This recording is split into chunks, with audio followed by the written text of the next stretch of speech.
fascista, não é o mesmo fascismo que a gente teve lá na Europa, mas é um processo de inspiração fascista, e ele também inspira o tempo todo o golpismo, né, participando de atos terríveis, né, que apoiam a intervenção militar, e com a manutenção de Jair Bolsonaro na presidência. Ora, e isso que ele falou agora, né, para os trabalhadores e trabalhadoras, né, que é uma minoria barulhenta, na realidade está muito em consonância com o que disse o presidente da Caixa Econômica Federal esses dias, que se surpreendeu com os números quando ele encontrou 42 milhões de pessoas a mais cadastradas no auxílio emergencial. E ele disse que essas pessoas são invisíveis. Essa live, a luta dos movimentos populares, está aqui para dizer que nós não somos invisíveis, não vamos aceitar ser tratados dessa maneira. É por isso que as ações de solidariedade, elas chegam até na fila da Caixa Econômica Federal. Essa semana, o pessoal lá do MST do Rio Grande do Norte, junto com outros companheiros e companheiras da Frente Brasil Popular, fizeram sopa e foram na madrugada conversar com essas pessoas na fila da Caixa Econômica Federal. E a gente percebeu um desespero muito grande. As pessoas só vão atrás do auxílio porque necessitam muito desse recurso. Então, de fato, nós precisamos nos mobilizar ainda mais para que o Jair Bolsonaro não trate as pessoas dessa maneira e a Caixa Econômica Federal cumpra com essa promessa de liberação imediata do auxílio emergencial, porque quem tem fome tem pressa. Exatamente, Kelly.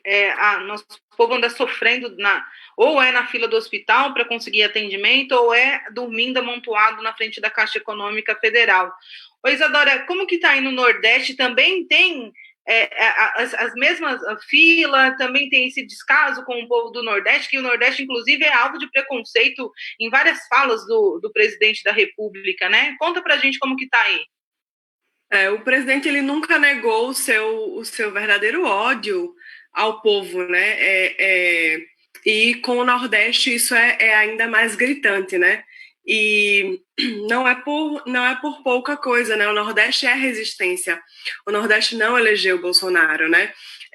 O Nordeste tem um papel muito importante nesse combate a esse discurso fascista, esse discurso que nos mata, né? Que custa a vida de muitos nós, mas acima de tudo porque o Nordeste viveu períodos de que a ascensão dos direitos sociais garantia uma melhora de vida da população nordestina. Então, o Nordeste viu as faculdades, as universidades chegarem, viu a seca ser combatida e o combate à fome. Então, o Nordeste viu isso de perto e soube se posicionar, e vem sabendo se posicionar. Mas, assim, o que nos choca ainda da fala do presidente é a crueldade, né? O quão ele consegue ser desumano, né? O quão ele consegue ser irresponsável enquanto a figura maior do executivo, né? Não é pouca coisa o presidente falar isso, né? É um discurso realmente fascista, e ele brinca com a vida das pessoas, né? Ele brinca com o desespero. Eu disse há pouco que eu estava voltando das ocupações das entregas e a gente engole o choro ouvindo o depoimento das pessoas. Assim, aqui em Sergipe, o quilo do feijão já está R$11, R$12 em alguns lugares. A gente ouviu relatos que tem lugares em R$16. E ouvi pessoas falando pra gente, a gente vai comer feijão nos próximos dias porque o movimento trouxe a cesta básica pra gente. Então isso dizer que uma minoria está gritando por conta do auxílio emergencial, é brincar com a vida das pessoas. É de uma crueldade assim, sem tamanho, porque as pessoas não estão ali amontoadas na fila da Caixa Econômica por brincadeira, elas estão desesperadas. Então, ele brinca com o desespero da vida das pessoas, sabe? Então, isso nos faltam palavras assim, para descrever o quão cruel e desumano é essa fala do presidente da República, e tudo isso muito bem calculado, tudo isso preparado, assim. Não há justificativa para esse atraso do pagamento do auxílio emergencial, não há outra coisa que a gente possa pensar em que o presidente da República está apostando no caos para ser um ambiente fértil para aí implementar todas as medidas que ele sempre sonhou. Então, aqui não está diferente dos outros lugares do país, as filas são gigantescas e o desespero já é uma realidade nas periferias. Raimundo, agora aqui em São Paulo, você que é o representante nacional, mas em São Paulo, por ser uma liderança também aqui do estado, que tem muita gente, né, precisando, boa parte desses inscritos são de São Paulo, como que está essa situação do auxílio emergencial e o que você achou da fala do presidente da República? A fala é inaceitável, mas ela não surpreende a nós, né? Porque é o Bolsonaro, né? O Bolsonaro, no dia que ele falar alguma coisa vantajosa, de boa para a classe trabalhadora, vai ser muito estranho, né? Porque é impossível imaginar que ele fale alguma coisa que se tire proveito. E não é minoria, porque os dados demonstram que 43 milhões de pessoas que se inscreveram no aplicativo da Caixa Econômica Federal não terminou o processo, ou foram inconclusos por falta de informação, ou não souberam se inscrever de forma correta. Então, de que minoria que o Bolsonaro está falando? Né? Saiu um estudo ontem do Senado, antes de ontem do Senado, que diz que o número de pessoas que se encaixam naqueles critérios que terão direito ao auxílio emergencial pode variar de 80 a 112 milhões de pessoas. Ou seja, mais da metade da população brasileira. Aliás, o governo nem sabe quantas pessoas necessitavam, né? Tanto é que o governo é antipovo, antipopular, nem sabia quantas pessoas teriam direito a esse auxílio emergencial. No primeiro momento, eles avaliaram aí que seria em torno de 54 milhões de pessoas. Mas esses estudos mostram que pode chegar a 112 milhões de pessoas que terão direito ao acesso ao auxílio emergencial.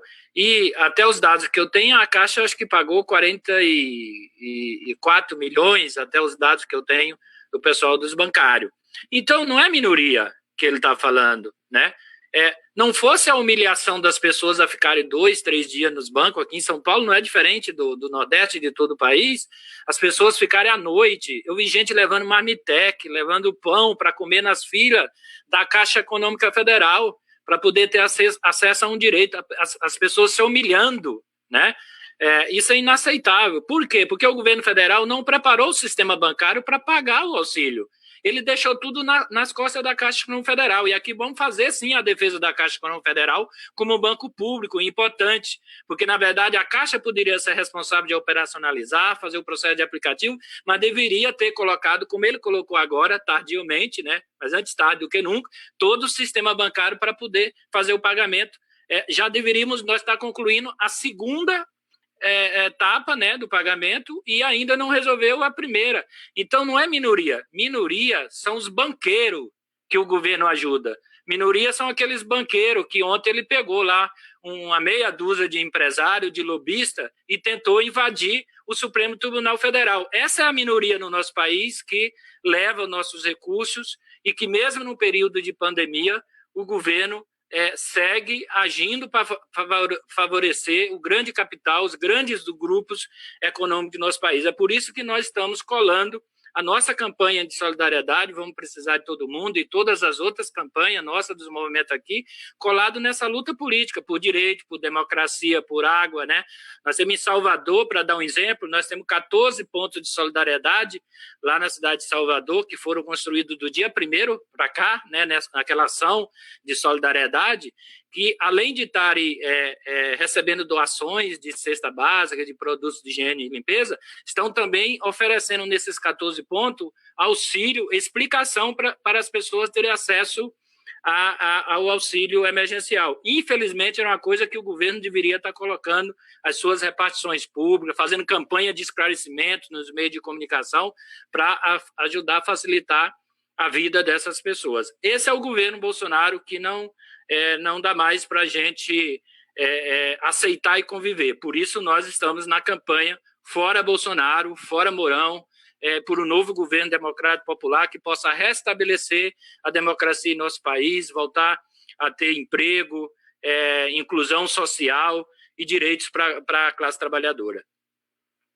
Foi bom você lembrar, Raimundo, que hoje é o dia de ações virtuais por Fora Bolsonaro. Então, você que está vendo o debate ou que pode ajudar de alguma forma, coloca lá nas suas redes sociais, #Fora Bolsonaro, para a gente fortalecer essa campanha, essa ação virtual que está sendo realizada hoje. Tem diversas ações, está no Facebook, está no Instagram, está no Twitter, está aqui no YouTube com o nosso debate. Então, fortaleça essa campanha do Fora Bolsonaro. Agora, eu gostaria de lembrar a quem está nos assistindo que o Bolsonaro, embora ele esteja tentando capitalizar os louros do auxílio emergencial, ele não queria esse auxílio emergencial, né, gente? Porque ele agora está dizendo que é dele. Mas ele não queria, ele queria pagar R$200 para o povo. E a gente foi lá, fez principalmente os movimentos sociais, pressionaram para que aumentasse, depois pressionaram para ele pagar, e agora a gente está nessa pressão para viabilizar o pagamento para todo mundo. E esse dado dele dizer que é minoria é que ele desconhece a situação do povo. O povo já vinha numa situação de crise econômica, que ele nega, mas ele não apresentou resultado nenhum. Então, eu queria que vocês comentassem também essa situação, né, de aumento do desemprego, aumento da desigualdade provocado pelo governo Bolsonaro, principalmente na área de vocês. Kelly, no campo, como se dá essa situação de crise econômica, social e sanitária? Olha, no campo brasileiro, a gente já tem um domínio muito grande por parte das grandes empresas transnacionais.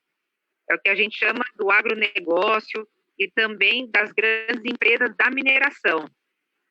Nesse período, né, de pandemia, essas empresas que dominam o campo brasileiro e, consequentemente, né, também estão relacionados aos processos de avanço sobre as terras públicas, também desmatamento e mudanças, né, na própria natureza.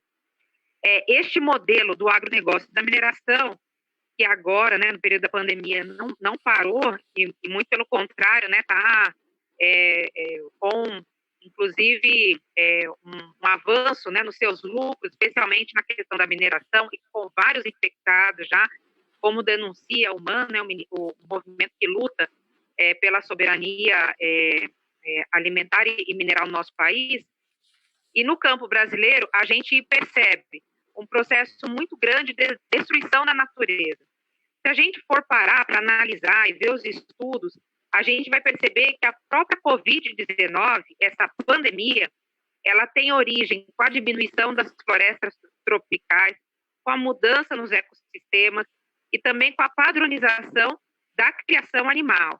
Então, nós ou mudamos o modelo do agronegócio, enfrentamos isso de frente, e o Brasil é estratégico nisso, ou a gente vai tender a enfrentar muitas pandemias, porque é do modelo do capital, é do modelo do agronegócio liberar muitas pandemias.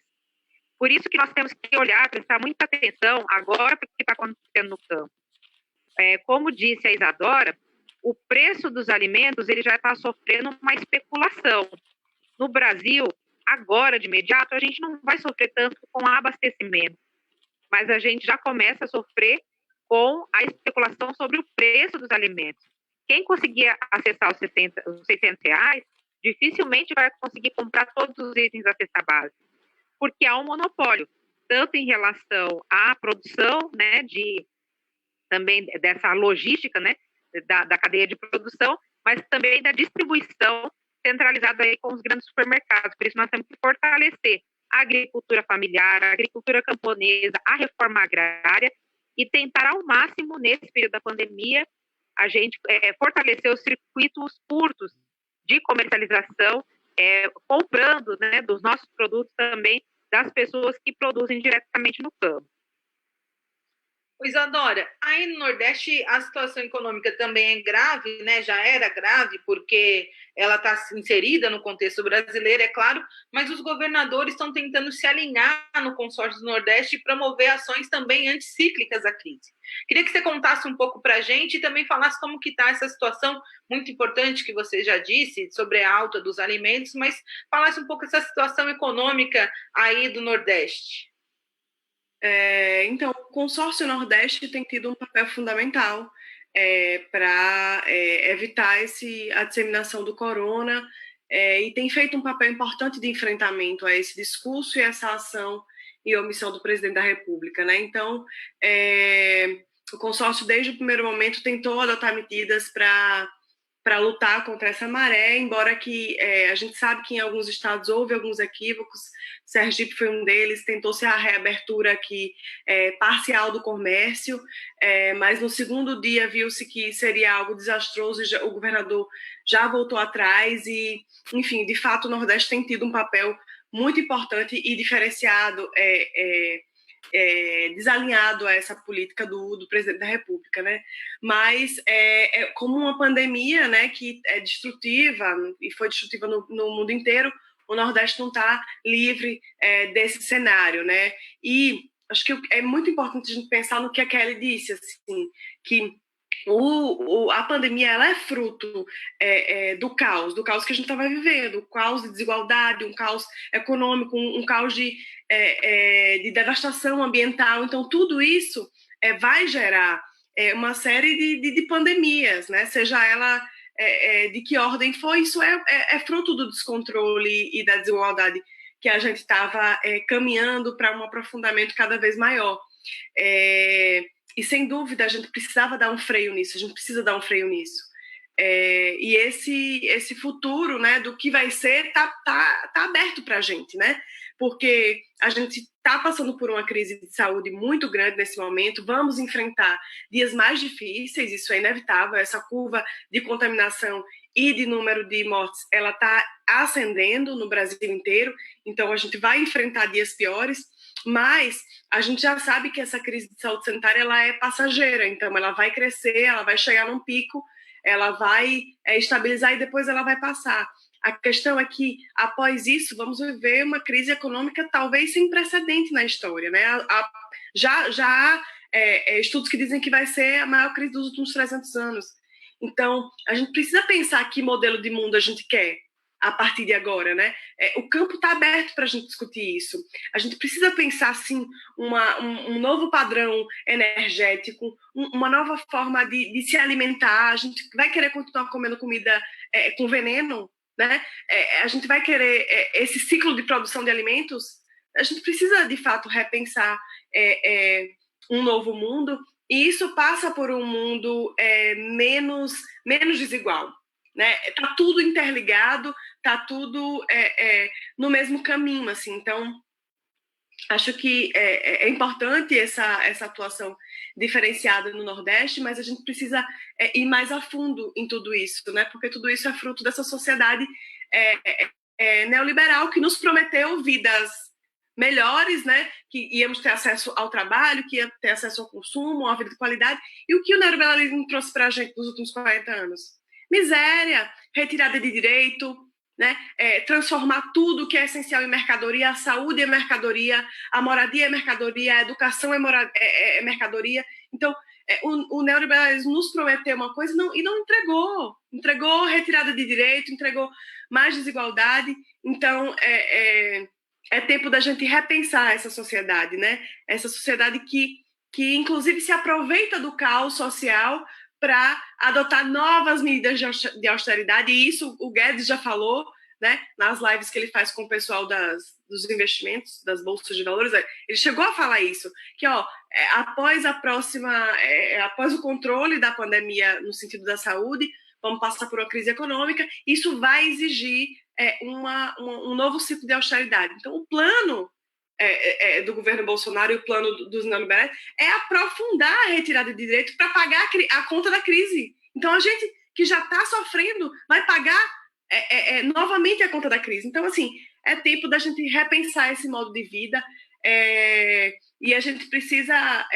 pensar caminhos efetivos para diminuir esse abismo que é a desigualdade social, né? Sem a gente diminuir a desigualdade social, vão vir outros ciclos piores, e isso está em disputa. O número de desempregados no mundo inteiro já cresceu. Nos Estados Unidos já tem dados que dizem que apontam para um número absurdo de acesso a seguro-desemprego. No Brasil já é também uma realidade, né? Então, esse discurso falso de que ou a economia ou vida, isso não existe. A economia tem que servir à vida das pessoas. A economia não serve para papel, né? Serve para a vida. Então, é preciso pensar uma economia forte que garanta os empregos, as vidas, as pequenas empresas, né? Então, tudo isso está em jogo e a gente precisa debater isso com muita seriedade. Raimundo, a Isa deu um gancho aqui que eu queria ouvir você. Qual que é o Brasil pós-pandemia que os movimentos esperam e querem construir assim que passar essa pandemia? É claro que está agora em disputa, como ela mesma disse, mas qual que é o Brasil pós-pandemia que a gente quer? Olha, é uma pergunta bastante interessante, porque nós precisamos atuar agora para enfrentar a situação pensando no futuro, pós-pandemia, né? E nós achamos que nós precisamos incidir agora nesse debate político para, pós-pandemia, a gente reconstruir o nosso país em outras bases, como foi falado, nas bases que a questão do meio ambiente, a questão ecológica, a questão do consumo seja repensada, e a questão da desigualdade social. Daí a importância da nossa campanha Taxar a Fortuna para Salvar a Vida, né?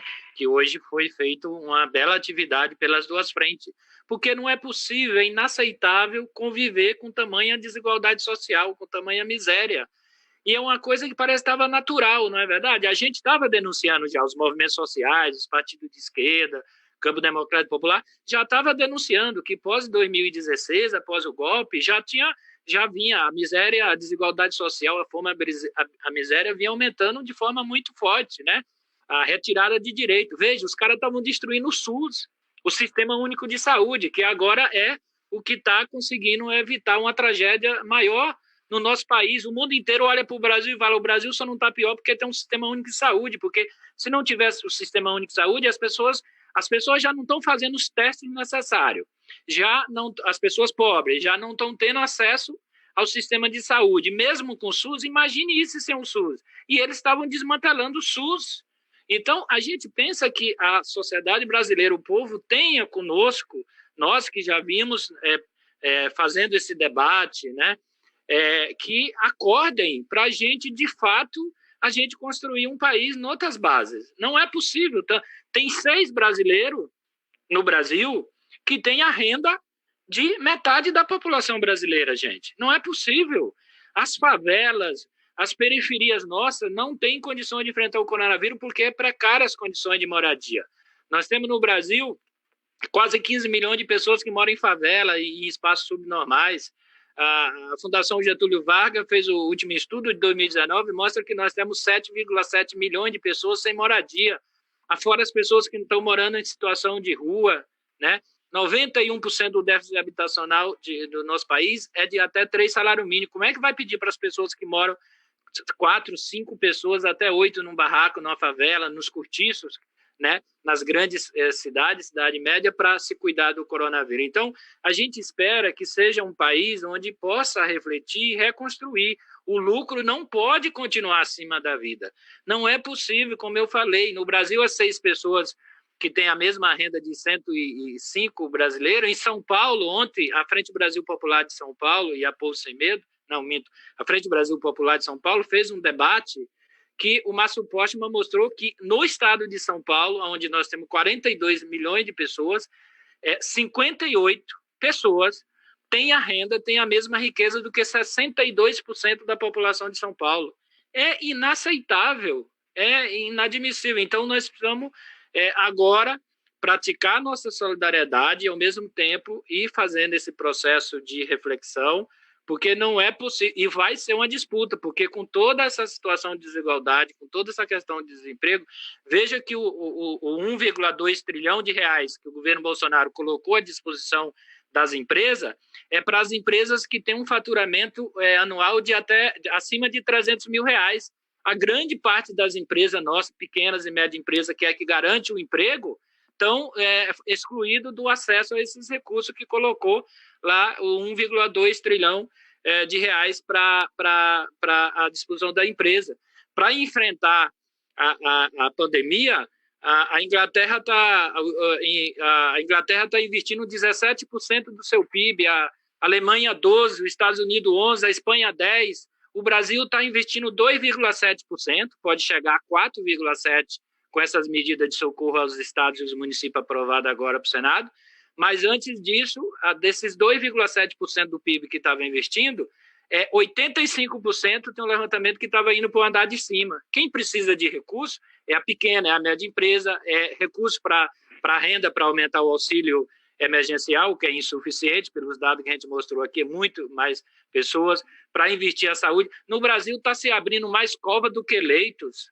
Que história é essa? Nós precisamos chamar o povo brasileiro para exigir que todas as pessoas com sintoma da coronavírus possam ter o direito de fazer o teste, que todos possam ter uma fila única para ter acesso aos leitos. Não pode os ricos saírem lá, como foi demonstrado que os ricos saem lá de Belém, que saem lá de Manaus, seu jatinho, vem para Brasília e São Paulo, tem acesso a teste, tem acesso a tratamento, e o povo, a grande massa de trabalhadores e trabalhadoras morrendo de fome, né, se humilhando para pegar esse auxílio, e sem...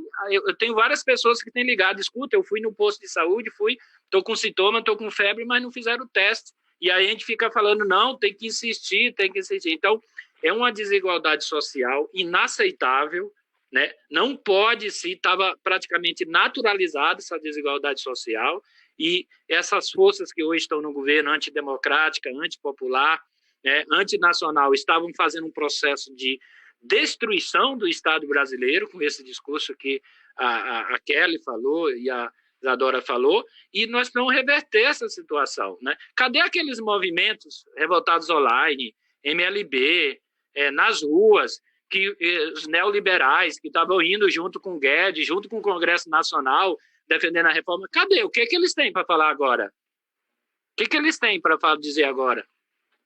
Exatamente. E uma coisa que essa crise sanitária nos mostrou é que não tem saída individual, né? A pessoa pode ser rica, pode ficar lá no canto dela, só se ela ficar dentro de uma bolha e olhe lá que ela vai ter que comer, né? Então não tem saída individual, todas as saídas são coletivas. É muito importante a gente reforçar isso. Agora eu queria ouvir uma pauta boa, que dá alegria de ouvir, quer falar sobre as ações de solidariedade que vocês estão fazendo. É uma ação muito bonita que os movimentos sociais estão fazendo. Outro dia eu comentava numa reunião, eu falei assim, Allianz Parque, o convênio lá, o consórcio doou 23 toneladas, saiu no Jornal Nacional. O movimento social doou mais de 1.500 toneladas de alimentos, só para falar de alimentos, porque tem doado produto de higiene pessoal, tem doado máscara, tem doado uma série de outros elementos que são fundamentais para combater a pandemia, para enfrentar a pandemia.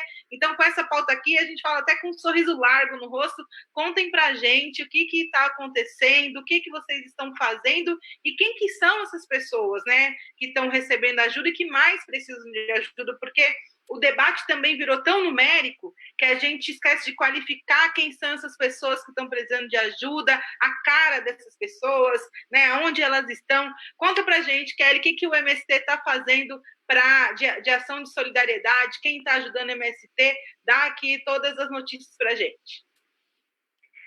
A solidariedade, ela é um pilar fundamental para o MST, mas também para todos os movimentos populares que compõem as duas frentes, né, Brasil Popular e Povo Sem Medo. O próprio MST, ele é fruto de muita solidariedade, né? Nós estamos caminhando para 37 anos de existência, e lá no começo, né, nos acampamentos, a luta da reforma agrária, ela só foi possível porque a gente recebeu muita solidariedade da sociedade. E agora, então, nós devolvemos essa solidariedade para quem mais precisa. A gente aprendeu, Ana Flávia, com o povo cubano, que a solidariedade não é a gente dar o que sobra, é a gente dividir o que tem. E é isso que a gente está fazendo na reforma agrária. Porque se a gente for parar para pensar, o golpe, ele foi muito duro para todos os trabalhadores e trabalhadoras, mas para os trabalhadores do campo, especialmente para a reforma agrária, tem sido muito duro. São anos e anos, né, sem nenhuma família acampada conseguir o direito à terra, conseguir ser assentada, famílias assentadas com muita dificuldade de produção devido à questão da falta de políticas públicas para o campo, mas ainda assim a nossa companheirada entendeu que agora é a hora de unir o que a gente tem. A gente sabe que é muito diferente a gente passar dificuldade na roça e a gente passar dificuldade na cidade. Na roça, a gente põe a semente na terra, dali um pouco a gente tem comida, mas na cidade não tem para onde a gente correr. E é isso que a gente está fazendo nos assentamentos. Então, nós nos esforçamos, né, para poder participar aí da campanha, nessa campanha brilhante feita pelas duas frentes, que é Vamos Precisar de Todo Mundo, que tem o site, né, que é o Todo Mundo, que a gente pede para a companheirada entrar lá, acessar. Lá tem todas as iniciativas, mas também tem uma parte importante, que é o como doar, como que a sociedade pode se envolver. E, além disso, a gente também está ajudando a construir uma iniciativa que se chama Periferia Viva, junto com vários movimentos populares, que tem como foco os bairros periféricos e também algumas ações permanentes que a gente tem feito, que são das marmitas solidárias.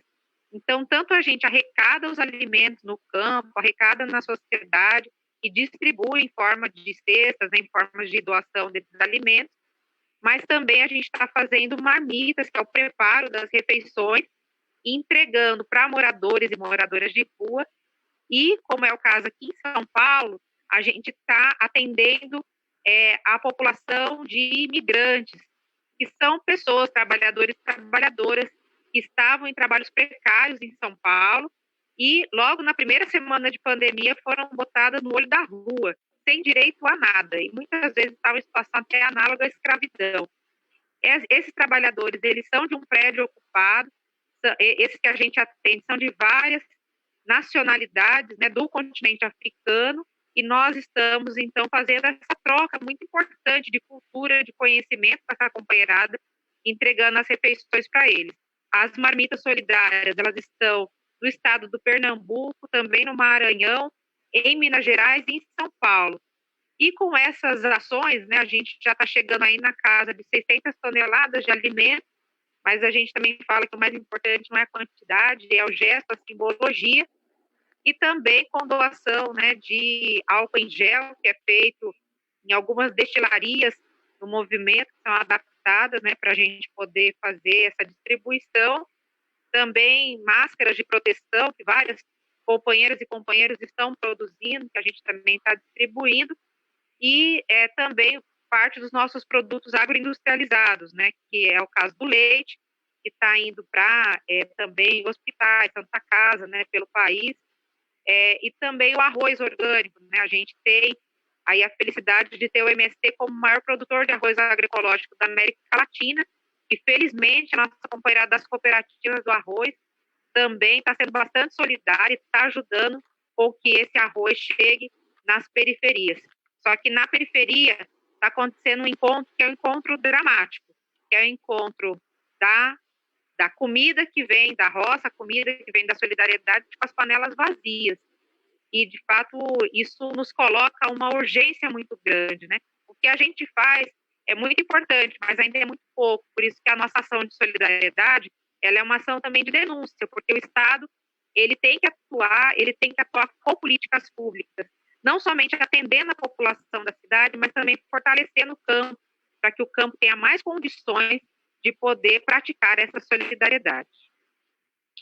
E a gente viu ontem, inclusive, uma crueldade aqui do governador do estado de São Paulo, o João Dória, que tentou desocupar uma área no meio de uma pandemia. O governador que está querendo aí se colocar como o cara, né, que enfrenta o coronavírus, fazer isso no meio de uma pandemia é o ápice da contradição, né, Raimundo? Você que é da Central dos Movimentos Populares, o que foi isso, Raimundo? Conta para a gente aqui, dá mais detalhes. Eu vi que a deputada Bebel foi lá, tinha outras lideranças, mas conta para a gente a situação dramática daquelas famílias.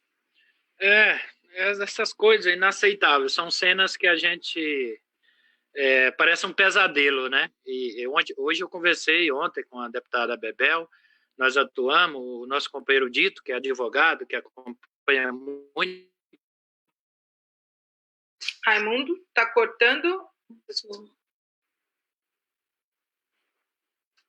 Raimundo congelou aqui para a gente, é assim, né? No nosso ao vivo. Quem sabe faz ao vivo. Alô? Raimundo? Oi? Deu uma cortadinha, vou pedir para você voltar.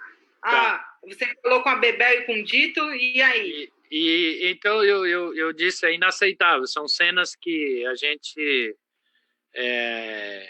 que nos deixa indignados, revoltados, né?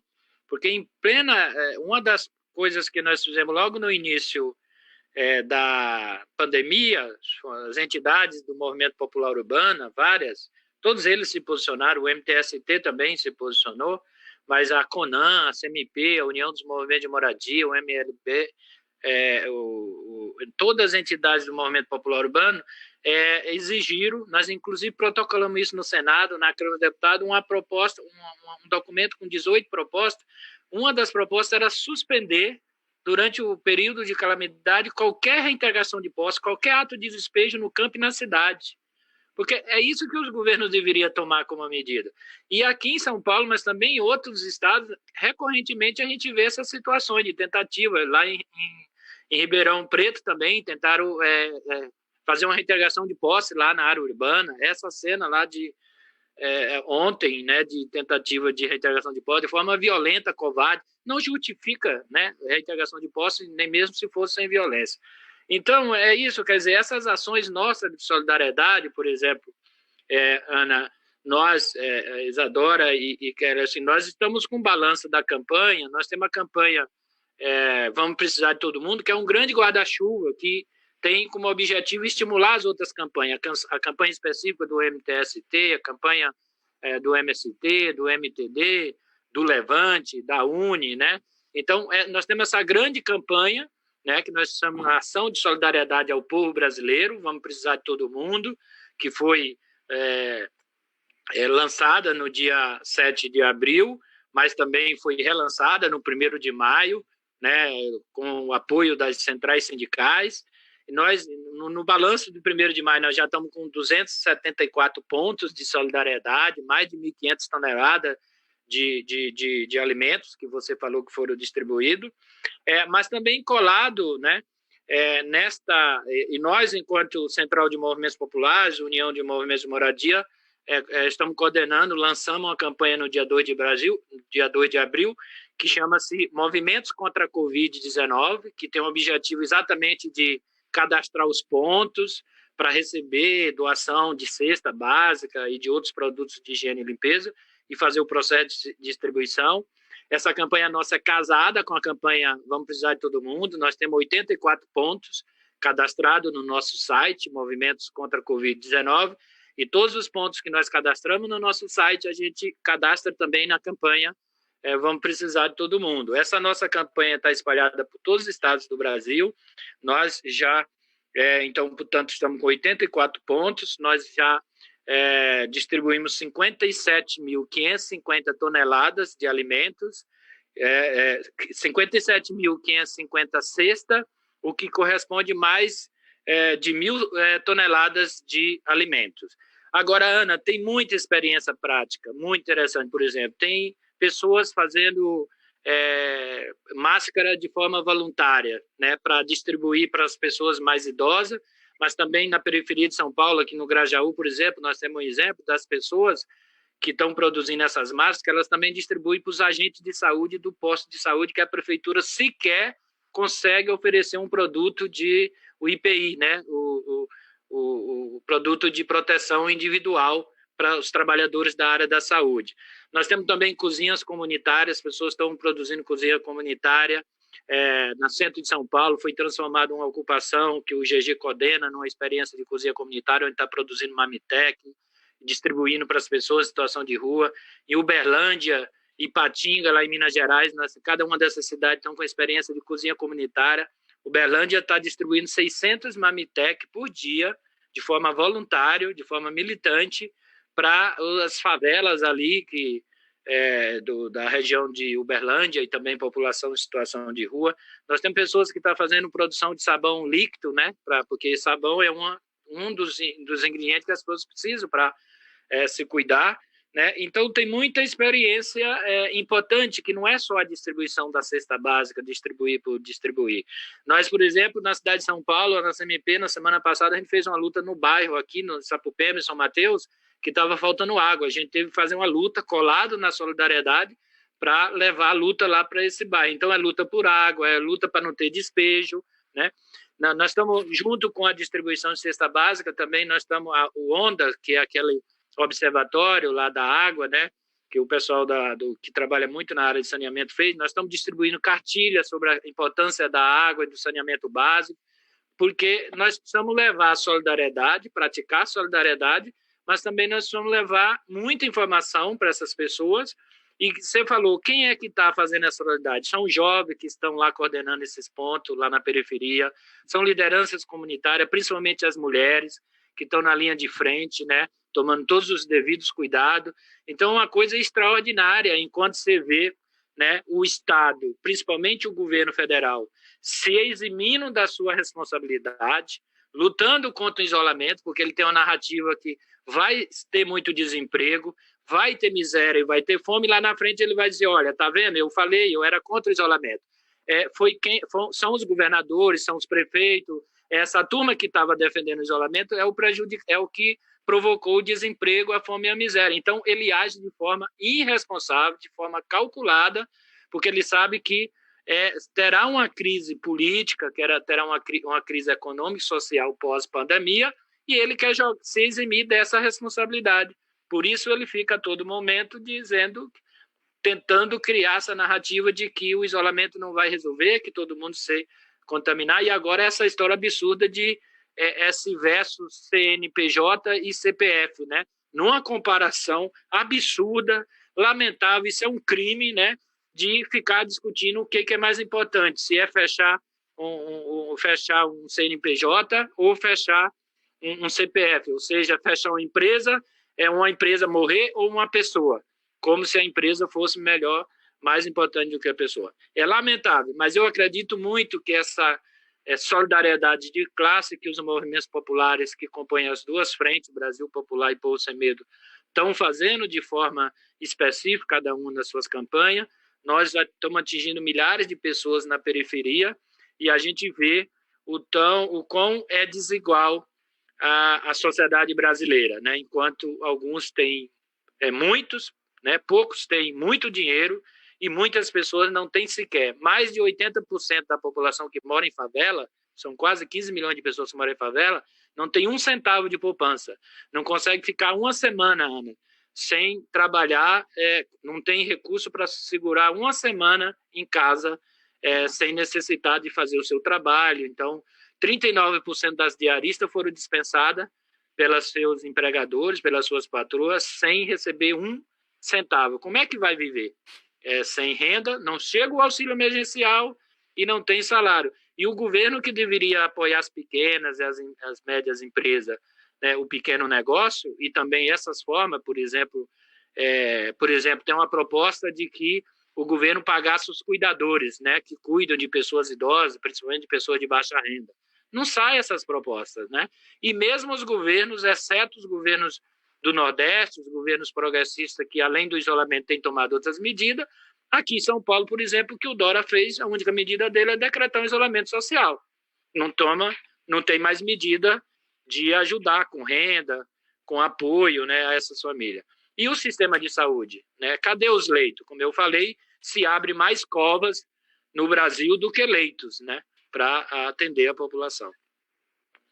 Pois é, a situação triste mesmo, e eu gostaria de lembrar que, antes de passar para a Isadora, que inclusive acabou de chegar de uma ação de solidariedade, que também tem uma campanha que as frentes estão colaborando, que é pela isenção e a diminuição da taxa de luz, da água. Esses são serviços básicos que agora não é hora de aumentar, agora é hora de diminuir e até isentar essas famílias que estão precisando. Então, é muito importante a campanha do MAB. Ontem teve um debate em Minas Gerais com a turma, então a gente deixa aqui também um recado para ser mais uma das bandeiras que a gente precisa apoiar para ajudar esse povo que está precisando. Como diz o nome aqui do nosso debate, quem tem fome tem pressa, né? Não pode esperar. Então, vou passar agora para a Isadora. Isadora, conta para a gente as ações que vocês estão fazendo, quem que vocês têm encontrado que precisa, né? Conta para a gente tudo, dá todo o relato aí das ações que vocês estão realizando no Nordeste. Então, a gente tem feito muita coisa, assim. Eu estava aqui na live e pedir assim, a falta de delicadeza e de atenção de comer no meio da live. Mas é porque realmente eu não parei para comer hoje. E isso para mim, assim, eu não falo com nenhum peso, assim, eu falo com muita felicidade de ter escolhido esse caminho para a vida, assim. Porque eu acordei, fui para organizar as coisas nas ocupações, no meio do caminho participei da reunião de debate sobre a tributação das grandes fortunas e no meio do caminho parando e acabou que eu não almocei. Eu falei, bom, vamos participar desse outro espaço, mas a gente come rapidinho e depois a vida segue. Mas, assim, é isso, assim, ninguém tá parado, né? A gente não tá parada, a classe trabalhadora não tá parada porque a gente não tem tempo de descanso, assim. E essa crise, né, de saúde do corona, ela tem nos feito vivenciar coisas, né, muito diferentes, né? Há poucos dias atrás, muita gente não defendia o SUS, né? Atacava o SUS, né? Há poucos dias atrás, a pauta das privatizações era uma coisa assim, né, na boca dos neoliberais. E hoje a gente vê essas pessoas defendendo o SUS, né? Hoje a gente vê essas pessoas entendendo que não há como sair disso sem ser de forma coletiva, sem ser com um serviço de saúde universal, né? Não, é como se disse, não há saída se não for uma saída coletiva, porque se não fosse o SUS, quantas 150 milhões de pessoas estariam desassistidas, né? E a gente estaria aí com um número muito maior de contágio. E no meio de tudo isso, a gente vê um dos movimentos mais criminalizados do país, que há poucos dias também era chamado, né, de invasores, né, essas fake news de que o movimento invade casas. A gente não invade nada produtivo, não invade casa de ninguém, a gente ocupa terrenos improdutivos, né, que estão ali a serviço da especulação imobiliária, enquanto milhões de pessoas não têm onde morar, moram em lugares extremamente inseguros, ou que não têm mais condições de pagar seu aluguel, ou que moram nas ruas mesmo, e que encontra nas ocupações organizadas pelo movimento ali sua moradia, né? Então, em um mês, a gente conseguiu arrecadar mais de 700 mil reais. Isso já gerou uma distribuição de cesta básica de mais de 10.500 famílias. Esses números estão desatualizados, porque era da semana passada, mas já foram distribuídos 112 toneladas de alimentos. Essa semana a gente está correndo e distribuiu muito mais, então esse número hoje já é muito maior. As nossas cozinhas coletivas nas ocupações estão a todo vapor, então no Rio a gente está distribuindo muitas quentinhas, o número quase que dobrou no Rio de Janeiro. Aqui em Sergipe temos cozinha coletiva nas ocupações, em Minas também. Para além das cozinhas coletivas, a gente também está distribuindo materiais de higiene junto com esses kits, junto com essas cestas básicas. Os chás de bebê não estamos conseguindo fazer, mas estamos acompanhando a gestante, né, que vai ter neném nesse período tão difícil. Então a gente está montando grupo de doulas para acompanhar essas gestantes no pré e no pós-parto. Estamos fazendo os kits para a maternidade, vamos entregar já esse sábado os kits das gestantes, para que elas possam ter o mínimo para ir lá ter o neném na maternidade, as que vão ter na maternidade. Estamos com uma iniciativa muito bacana, que é o Maria Resiste.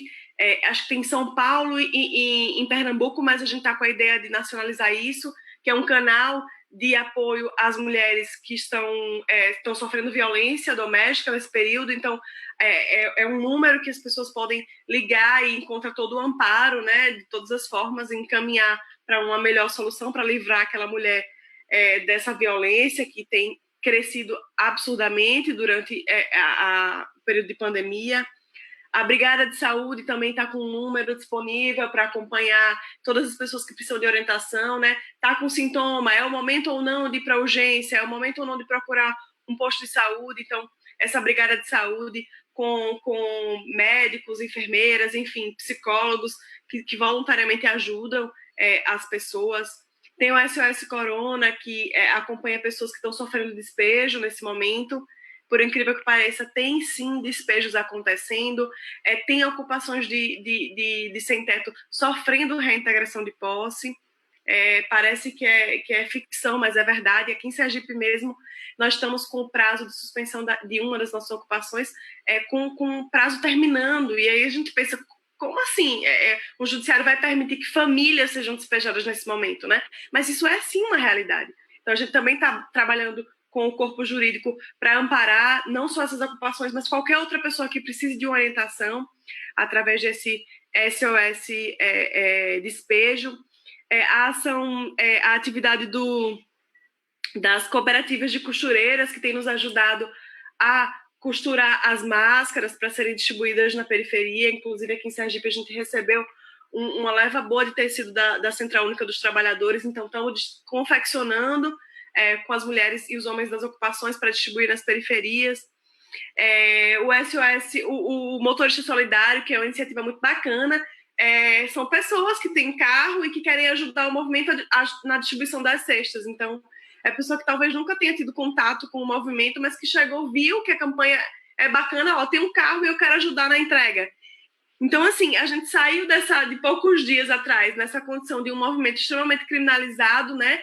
E saiu hoje para um movimento que em um mês arrecada tudo isso e que caminha aí para uma campanha que quer chegar a R$1 milhão para que a gente possa atender o maior número de pessoas possíveis. A gente não está só ajudando as pessoas das ocupações do MTST, a gente está ajudando todo mundo que precisa. Então a gente está dividindo com outros movimentos de luta por moradia, né? Não é tempo de pensar numa política isolada, então a gente está fazendo com moradores de rua, com toda a comunidade que precisa. Não, esses alimentos não estão indo só para as ocupações do MTST. E é isso, assim, estamos aproveitando todo esse caldo de solidariedade, né? E que isso não pare aqui, né? Que isso não vire ações isoladas, né? Ações de caridade, que a gente chama, que isso vire uma transformação, né? Do nosso olhar com o outro, né? De enxergar aquela pessoa que era invisibilizada. Quando a gente imaginou que iam ter cidades que iam se mobilizar para mover ações em favor de sem-teto, né? Das pessoas que moram nas ruas.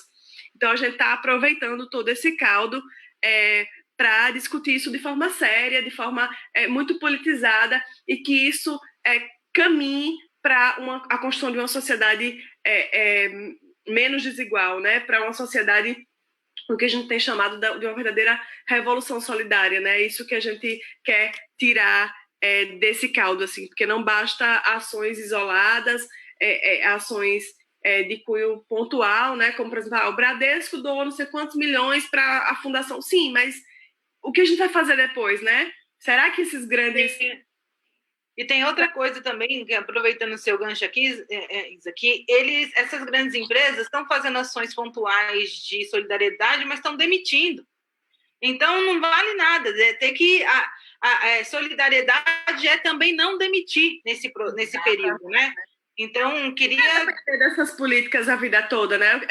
O que a gente vai fazer depois, né? Para não precisar dessas cestas básicas, né? É isso que a gente quer discutir, né? O que é preciso mudar nessa sociedade, nesse sistema, para que a gente não precise mais dessas ações de solidariedade, né? É isso que a gente precisa pensar. E que a solidariedade seja contagiante pelo Brasil inteiro. Então, se você está nos vendo, se vai ver depois, porque nosso vídeo vai ficar disponível, você pode entrar no todomundo.org, como a Kelly já disse, lá tem um botãozinho para você doar, lá tem, se você faz alguma iniciativa e quer ficar visível para os doadores, você pode cadastrar o seu ponto de solidariedade. A solidariedade é um princípio fundamental para a gente sair maior dessa crise e para a gente construir esse novo mundo que a gente está falando aqui, né? De que um novo mundo onde o coletivo esteja no centro e não o indivíduo, né? Que é o neoliberalismo, como vocês falaram aqui no começo, ele joga tudo o indivíduo, né? É o empreendedor, a fábrica do sujeito de si, é o homem do sujeito.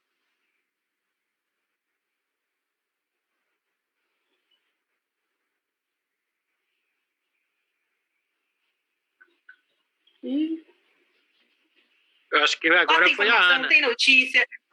Travou? Voltou? Travou, mas foi rapidinho. Pode continuar. Só para pedir para a turma entrar lá no todomundo.org. Para acabar aqui esse debate muito gostoso que a gente fez aqui, faltou só um cafezinho. Na próxima eu vou fazer um café aqui para ir tomando, ouvindo vocês, que é muito bom estar perto de companheiros valorosos de luta. Eu queria fazer que vocês pedissem, né? fizesse um apelo para que essa campanha de solidariedade não pare, porque a gente também precisa, que quem ajuda precisa de ajuda, né? Então, queria que vocês fizessem esse pedido. Kelly, começando por você, faça esse pedido aqui para a gente. Nós convocamos, né, todos e todas que queiram se somar a essa rede de solidariedade, que se engajem efetivamente, assim, não falta oportunidade, né? Entra lá no site da Vamos Precisar de Todo Mundo, e a gente vai, com certeza, ter algum ponto perto de você, algum ponto de solidariedade, para você se engajar efetivamente na campanha. Porque agora é a oportunidade da gente angariar muitos voluntários e voluntárias, né? Só para vocês terem uma ideia, lá na experiência do Recife, né, dos Marmitas Solidárias, no Pernambuco, tem uma rede de 800 voluntários e voluntárias. Essas pessoas não são militantes dos movimentos populares, mas elas estão se encantando com essa perspectiva dos movimentos. Tem morador de rua que foi pegar a marmita, mas acabou se envolvendo, e hoje ele também é um voluntário, né? Tem companheira, né, mulher, que é profissional do sexo, mas naquelas semanas que tem a marmita solidária, ela disse, essa semana eu não preciso me prostituir, e está tão exposta numa situação, né, como agora da pandemia. Então, quando a gente pensa nos voluntários, a gente também tem que pensar na possibilidade de ampliar a militância desses movimentos populares. E é a militância que faz toda a diferença. Então, quem quiser participar, se engaje, procure o site, com certeza vai ter uma forma de você poder contribuir. Lá nas ações diretas ou de dentro da sua casa, dá para contribuir de qualquer forma. Obrigada, Kelly. Isa, manda o seu recado também, faça o apelo para que as pessoas ajudem mais a gente.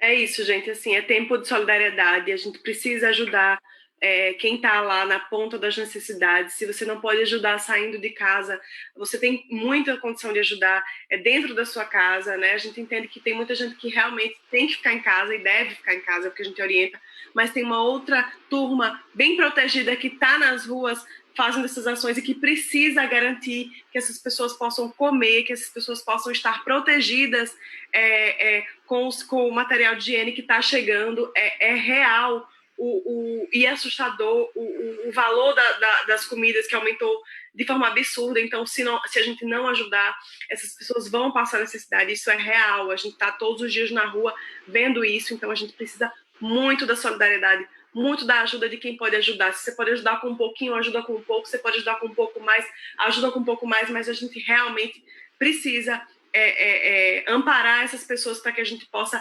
passar por isso, né? É uma forma de controlar, sim, o contágio do corona, se a gente garantir comida e casa para essas pessoas, né? Então, ninguém vai se salvar sozinho, não tem saída para o corona se não for uma saída coletiva, né? E esses dias eu ouvi uma frase que me tocou, assim, que é: você está numa mesa,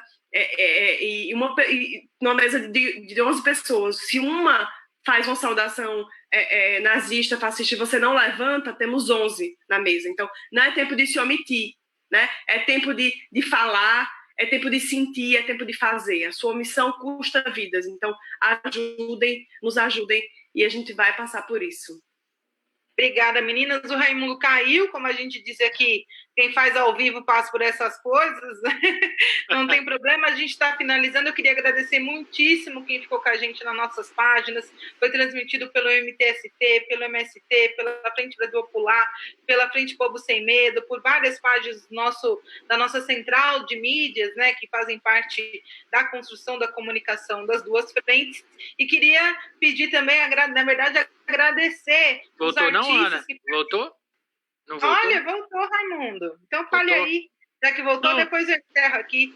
Tá, um minutinho. Não, Ana, é muito importante, foi belíssimo o debate, Kelly, Isadora, Ana, por nos monitorar, nos conduzir aqui, foi uma belíssima atividade e debate político. Dizer que assim, é muito importante, lá no site, como a Kelly falou, você vai encontrar as vaquinhas, as contas das nossas entidades, dos grupos, pontos, né?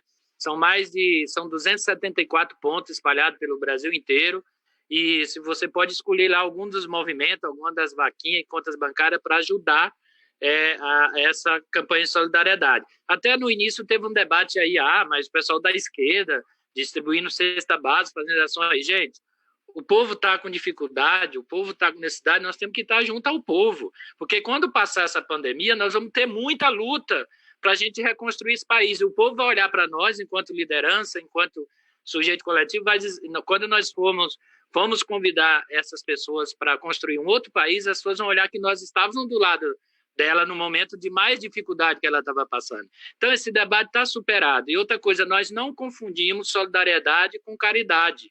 Nós levamos a nossa mensagem política, a nossa mensagem de esperança por um novo país, por uma nova sociedade. Então, tem muitas matérias importantes. Essas experiências aqui, além da cesta básica, você encontra matérias fantásticas lá no site, todomundo.org. Dê uma olhada, acesse lá, está muito interessante. Nós nos sentimos muito contentes, por exemplo, a nossa campanha Movimentos contra a Covid-19, organizada pela CMP, pela União, nós chegamos a quase 60 mil pessoas. Se você multiplica vezes 4, que é uma média de pessoas por família, isso já atinge quase 240 mil pessoas. Mas nós não estamos contentes com esse número, né? Nós achamos que as pessoas deveriam ter uma renda, um dinheiro para se alimentar, para poder enfrentar esse momento. Não deveria a gente estar aqui fazendo essa campanha. Infelizmente, a desigualdade social. Então, ao mesmo tempo que você ajuda a nós com essas ações de solidariedade, seja em recursos, ou seja, levando uma cesta básica em algum ponto desse, também a gente precisa se indignar contra a desigualdade social.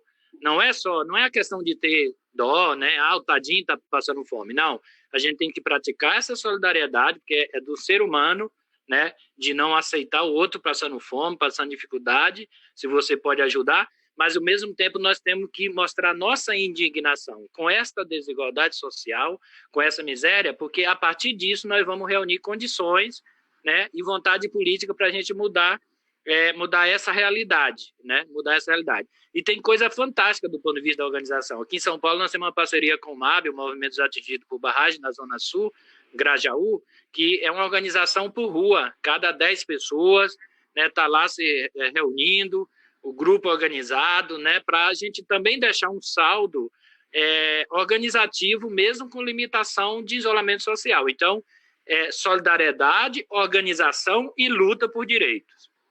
Muito bem, gente, muito obrigada. E fora Bolsonaro.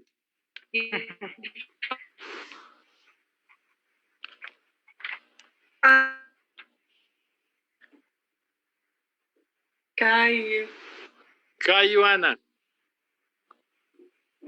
Vamos ver se volta. Nós despedir, né? Oi, Ana, voltou. Voltou. Tá acabando. Acho que vou fazer, inclusive, a crítica aqui ao pacote de internet no Brasil, que a gente paga caro e o produto é ruim. Tem que melhorar isso também.